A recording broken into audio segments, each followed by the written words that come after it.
Hello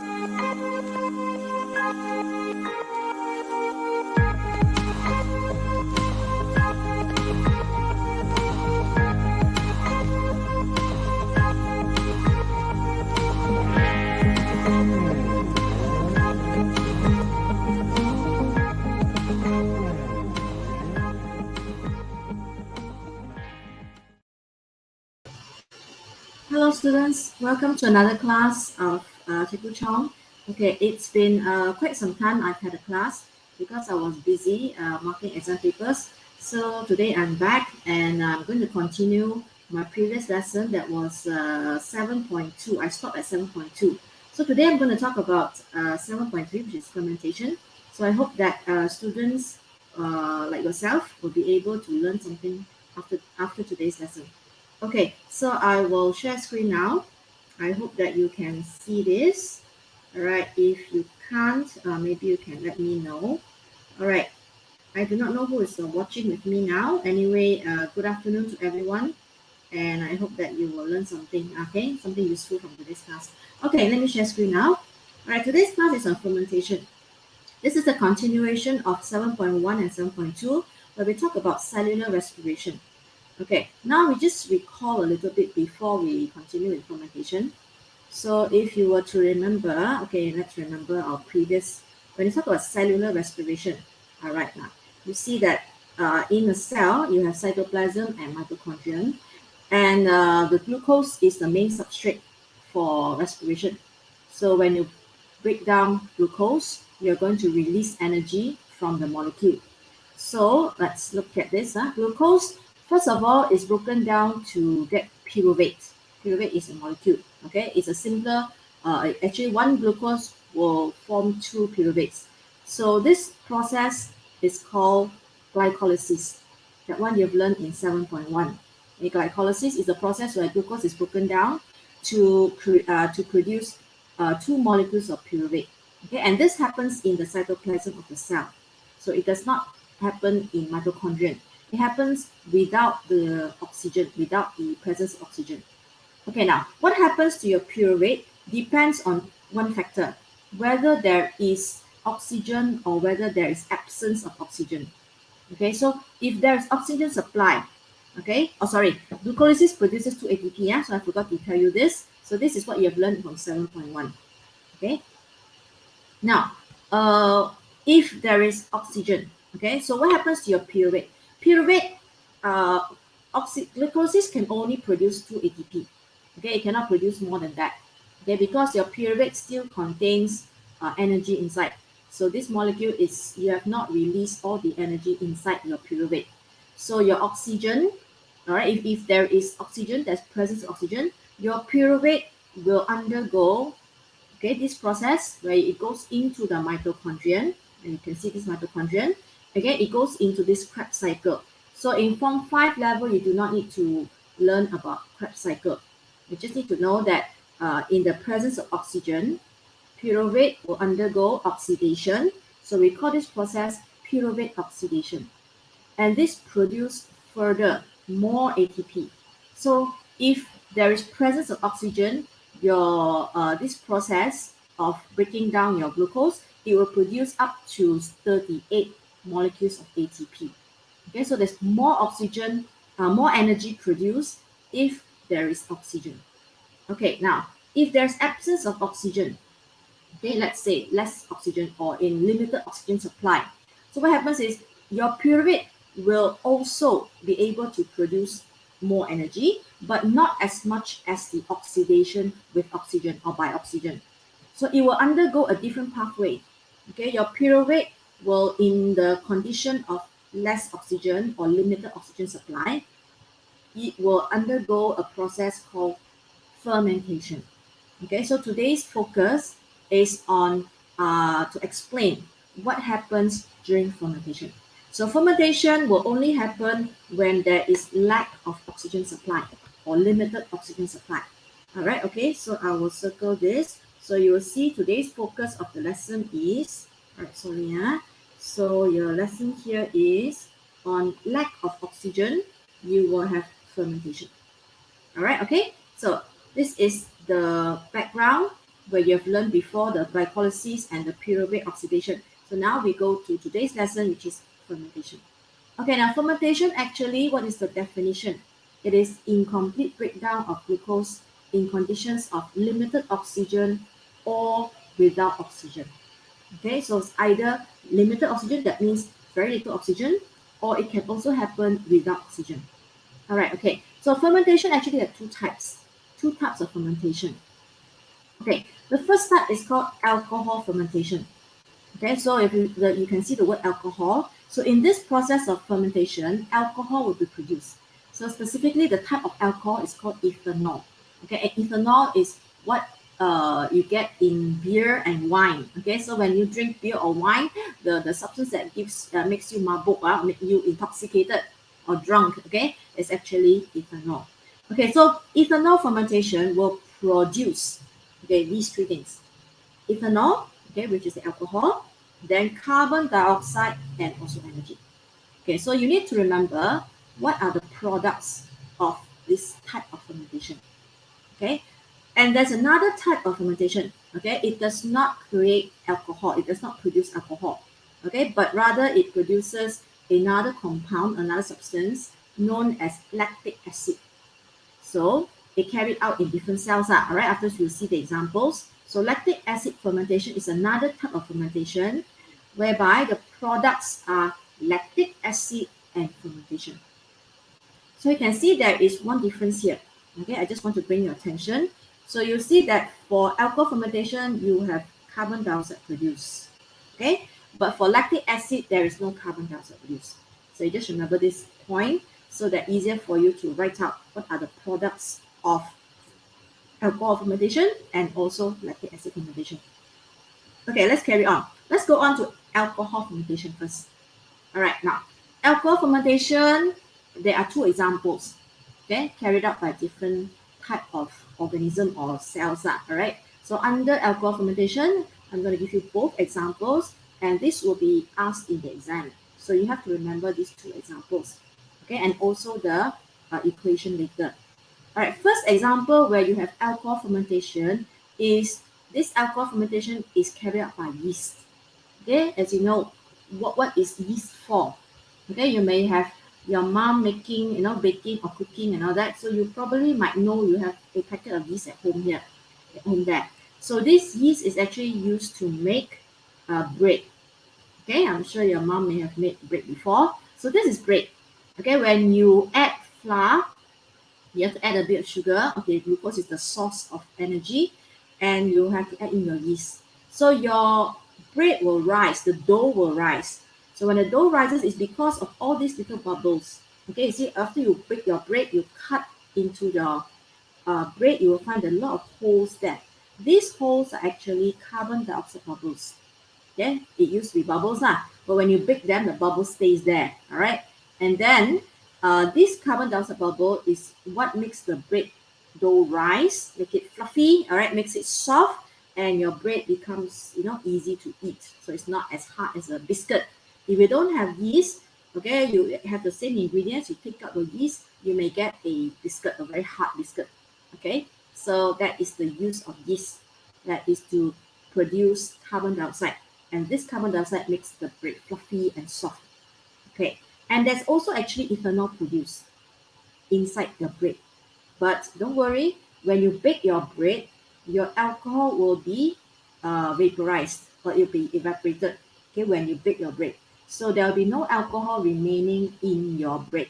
So your bread is halal. Okay, don't worry. You say after you say, oh, teacher said got the bread got alcohol. So by right, all the Muslim cannot eat bread like that, right? No, it doesn't work that way because when you bake the bread, the alcohol will evaporate. Okay, there'll be no more alcohol in the bread when it's baked.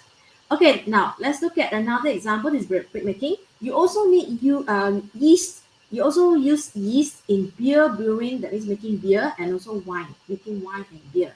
Okay, so you will see this is wine, red wine, used made from red grapes, okay, grapes, and this is beer made from malt. Okay, this is barley or it could be oats and all that.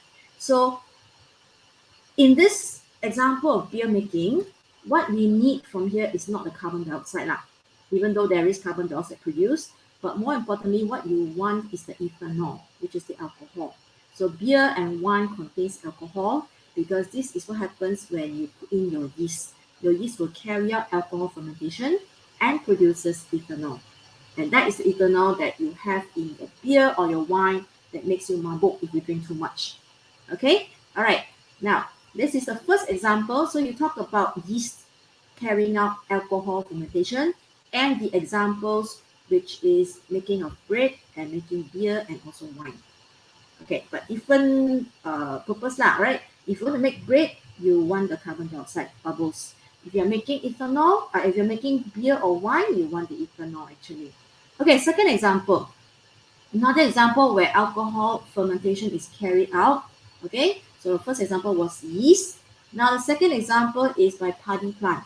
Okay, paddy. Okay, paddy is the plant where it gives you the rice, beras. Okay, so this is the paddy plant. As you know, many of the paddy grows in water. Okay, sawah paddy is always filled with water. So in conditions where there's a lot of water, the oxygen content will be quite low. Okay, so paddy plant grow in waterlogged soil, which means low oxygen. So when it's low oxygen, okay, what happens in the root cells here is the cells of the roots will undergo alcohol fermentation because there's lack of oxygen. Okay, and as a result of alcohol fermentation, there will be ethanol that is produced. So you can see this is a molecule of ethanol with the two black ones represent carbon. So ethanol, the formula is C2, all right? Then you have H5, and there is another OH here. So the white ones represent the hydrogen, and then the O, the red one is the O. So C2H5OH is ethanol molecule, okay, the molecule. Okay, so carry out alcohol fermentation. So that means there will be ethanol produced in the roots. And ethanol is actually toxic. Very toxic. But so happen that the paddy plant, the cells of the root cells, they are tolerant. It doesn't harm them. Okay, tolerant. These roots with high tolerance to ethanol. So it's not going to be it's not going to kill the cells. It's not going to kill the plant itself. Rather, the reason is because it has this plant produces an enzyme called alcohol dehydrogenase that can break down the ethanol to become carbon dioxide. Okay, so this doesn't harm this plant even though you have ethanol, but it's not the same case for other plants. So other plants do not have a high tolerance to ethanol. Okay, only this certain species of paddy plant. So therefore, this is a second example where you can quote, okay, example of alcohol fermentation being carried out. So this one, ethanol is produced and so is carbon dioxide. Okay, right. I don't see anyone on the channel, so I will not be asking questions. So if you have any questions, please do type your questions on the channel, on the comments. Okay, next, lactic acid fermentation. So we go to the other type. Lactic acid fermentation, okay? So there are again two examples. So two examples, the first example here is, we talk about, this is a type of bacteria, which is called Lactobacillus, which is actually useful to us. This Lactobacillus, okay, is the type of bacteria that we need in order to make, you see what this is? You see what is this? This is yogurt. Okay, this is a bacillus, that means the bacteria is rod shaped, that means long shape like this. And what happens is this Lactobacillus carries out fermentation to produce yogurt. Okay, yogurt is sour, right? Yogurt is sour. It is nutritious, but it is just what happens to the milk after it is being fermented by this bacteria. So it becomes curdled. It becomes like solid. It's no longer liquid. Okay. So lactobacillus in yogurt production. So we make use of this bacteria. Okay, so notice that we write certain names of this bacteria or specific names in italics. So it's a bit slanted, the letters, because these are specific names for the species. Okay, so for the genus. Okay, so lactose is converted to lactic acid. So in the milk, there is lactose. Lactose is the sugar in the milk. Okay, so there is sugar in the milk. I don't think that milk only has got protein. Milk has got carbohydrate as well. You have sugar. So this sugar is converted, okay, by the lactobacillus to lactic acid. So you have less acid there. And this acid will make the milk protein, which is called casein, it will coagulate, make it into solid, And therefore you can see your yogurt is slightly solid, all right? It's like not very watery. So, and it is this lactic acid that makes your yogurt taste sour. Okay, so this is the action of lactobacillus carrying out lactic acid fermentation in condition of low oxygen or lack of oxygen. All right, okay, so this is the first example for lactic acid fermentation. So we have another one, okay? Another one, so you have to remember the examples, right? The second one is happens in our muscle cells, human muscle cells, okay? Human muscle cells.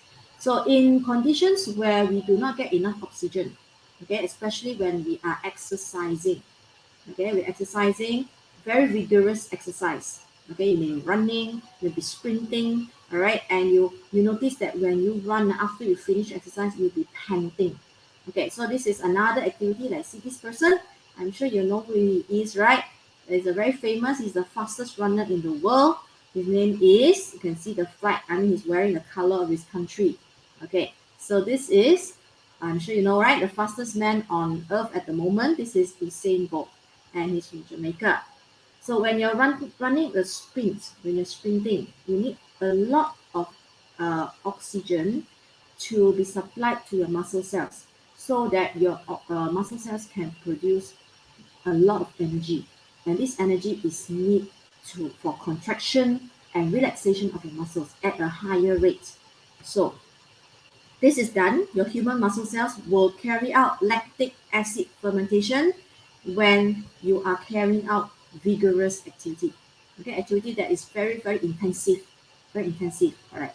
So this happens, all right, now this lactic acid fermentation happens when the rate of oxygen use exceeds the oxygen supply.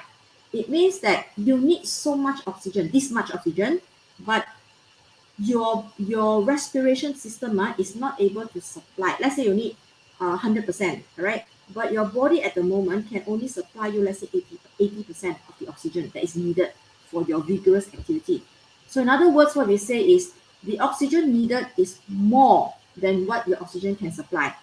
So the oxygen supply is less than oxygen needed. So you don't have enough. To put it simply, you say we don't have enough oxygen for you to use at that time. Okay, it's like because lack of oxygen, because you need you're carrying out activity that is very vigorous, you need more oxygen than normal, and your respiration, your rate of respiration is unable to give you enough oxygen at the moment. Okay, but don't worry, there is another way to overcome this. Even though you do not get enough oxygen, okay, your body will compensate in somehow. So your body will revert to, your muscle cells will revert to lactic acid fermentation. Okay, I'll carry on to the next slide. So lactic acid fermentation continue. So you see this graph, all right? I'm going to label this graph in red. So here is your oxygen intake. That means how much oxygen are you breathing in or are you getting into your lung? Okay, so when you're not doing activity, so this rate is constant, all right? You can see here you have not started. Now here at this moment, the beginning of exercise. Let's say you're starting to have your vigorous activity. So what happens is your rate of oxygen intake will be definitely higher. So you can see you'll be breathing more and more deeply. All right, so you can see this line. This one represents how much oxygen you're taking, how many liters per minute you're taking. So it will increase. But unfortunately, the increase is not fast enough. You need this much. You see this line here? I'll put it in blue color. You need this much of oxygen, but your supply of your breathing cannot give you immediately so much, okay? Because it has to increase slowly. But you need here, you need it at that moment, this much oxygen. So this is what we call your body is experiencing an oxygen debt. You don't have enough oxygen. okay, for what you need, your kind of activity do not get enough oxygen. That means hutang. Okay, in BM we call it hutang oxygen.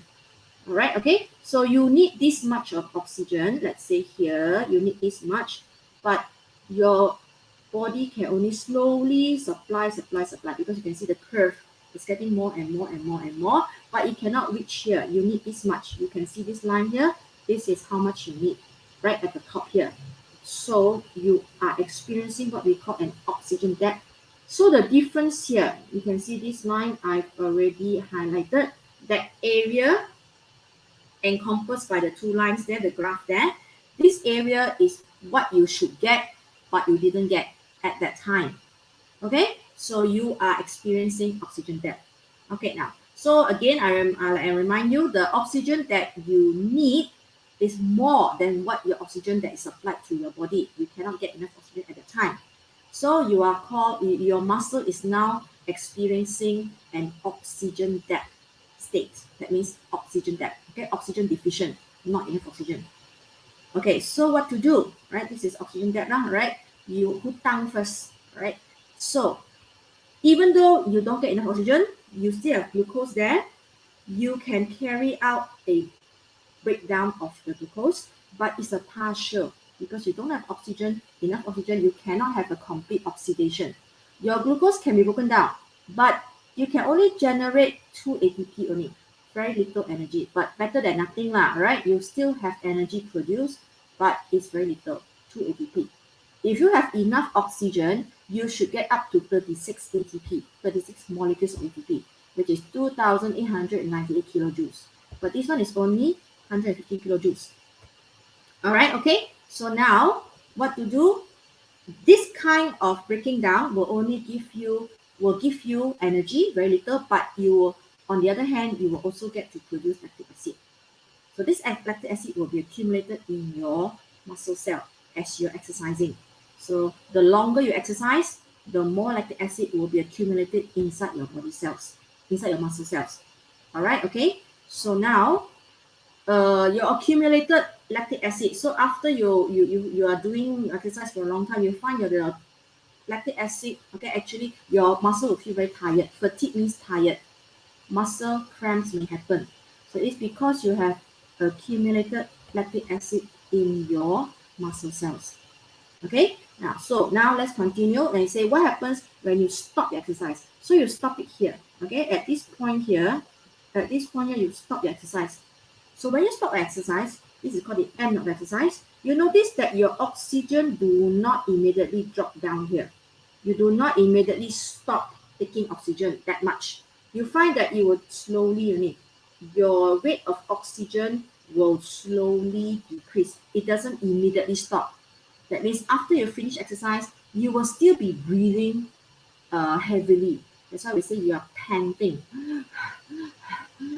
You are breathing after you stop exercising. The reason is because you need to get in more oxygen.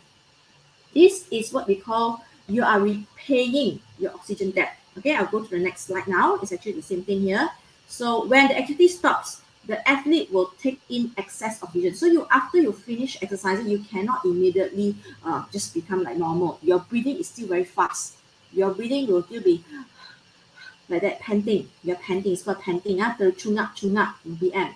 So when you terchungap, you're taking in more and more oxygen. Actually, what happens is you need that oxygen, even though you stop exercise already, you need oxygen to oxidize the lactic acid because the lactic acid is accumulated in your muscle cell.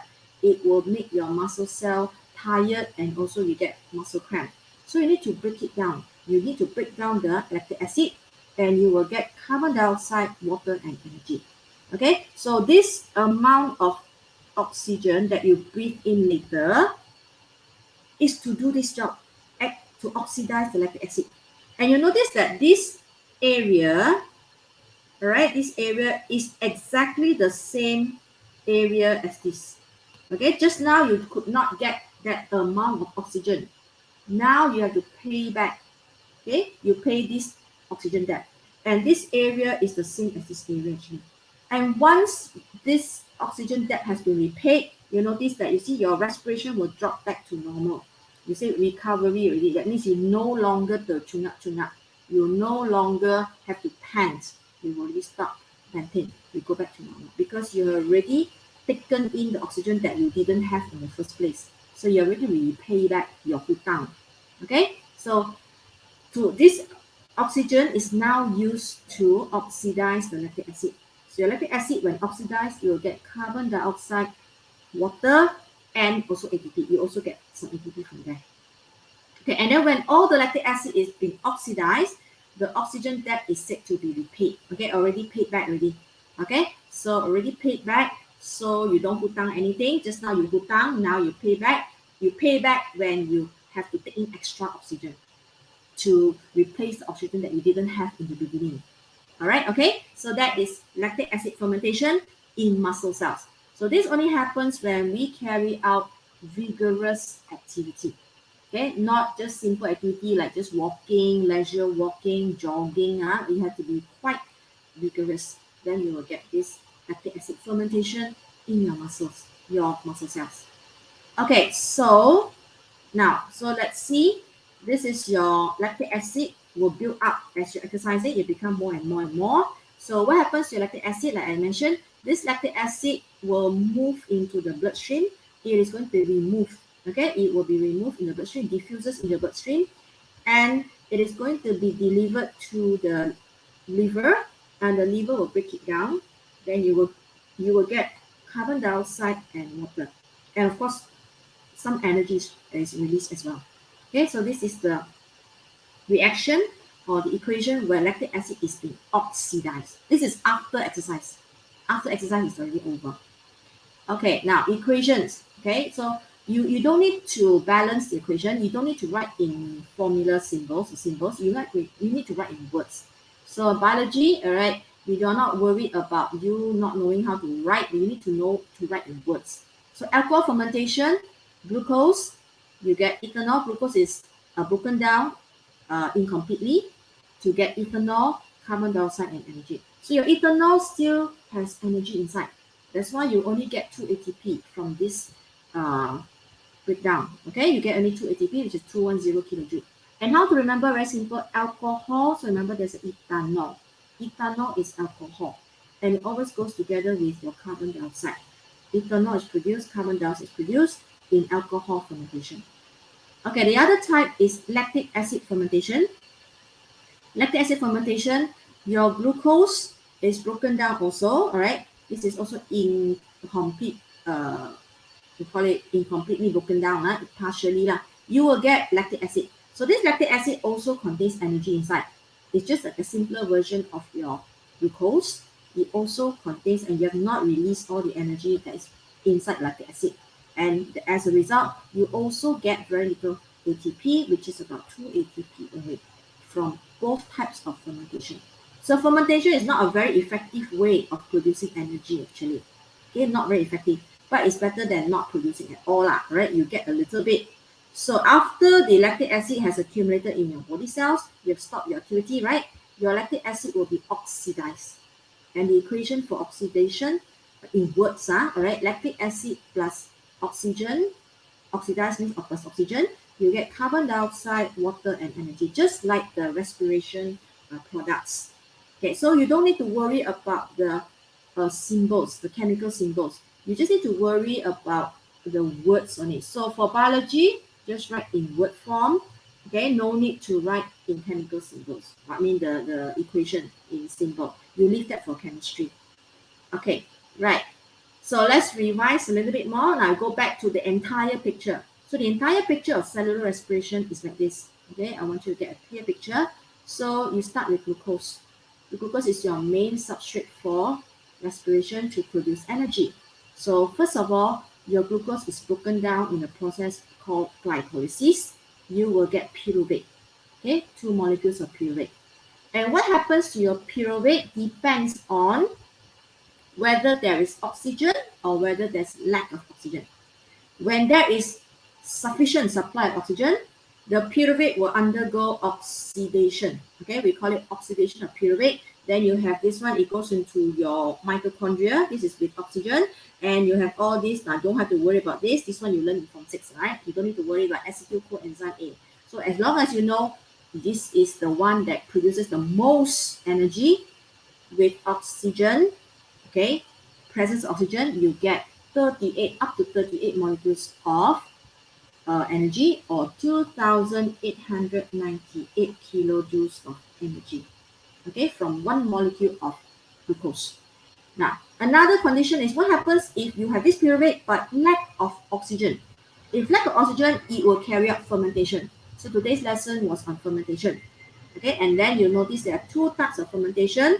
One is alcoholic fermentation or alcohol fermentation, where you will get alcohol. Okay, alcohol wrong spelling here. So you use you use it in making bread, making wine, and making beer. Okay, this is alcohol fermentation. Another type of fermentation is lactic acid fermentation, where the product is lactic acid only and energy, of course, no carbon dioxide. Then you have yogurt, production of yogurt, and also respiration, fermentation in the muscle cells during active or we call vigorous activities. Okay, so this is the entire picture. So today we covered fermentation, alcoholic fermentation, and lactic acid fermentation. All right, okay. So next one, comparing. Lastly, we compare and contrast between aerobic respiration and fermentation. So this is a popular essay question. Remember to talk about similarities, not just go straight into the differences. Okay, first of all, similarities. So when you talk about similarities, you should answer like this: both. Both have what? Okay, so both methods of respiration here, you have aerobic and fermentation, will use your glucose as the main substrate. So the substrate is broken down, okay, which the glucose is broken down. If there's full oxygen, you call it oxidized. If there's lack of oxygen, you just say broken down. You don't say oxidized. Okay, this is your molecule of glucose, which is C6H12O6. Okay, the C is the black one. The H is the white one, okay, and the red one is your oxygen. Okay, both releases energy in the form of ATP. So both methods also give you ATP. Okay, one is more, one is less. Aerobic will give you more. Okay, well, up to 38 molecules of ATP. Fermentation can only give you 2 molecules of ATP. So the difference is in more or less only, but both give you ATP. Next one. Both processes begin in the cytoplasm with a process called glycolysis. So it happens in the cytoplasm first. Okay, both for fermentation and also aerobic respiration. Okay, and lastly, they both of these processes begin with glycolysis, where your glucose is broken down or is converted into pyruvate. Then, as you remember, I said pyruvate, what happens to pyruvate depends on whether got oxygen or no oxygen. Okay, so these are the 4 points for similarities. All right, okay, now we go to differences. Okay, differences, you have, okay, differences is okay to write in table, but you must write in full sentence. And you must be comparing the same thing. For example, aerobic respiration, the breakdown of glucose is complete.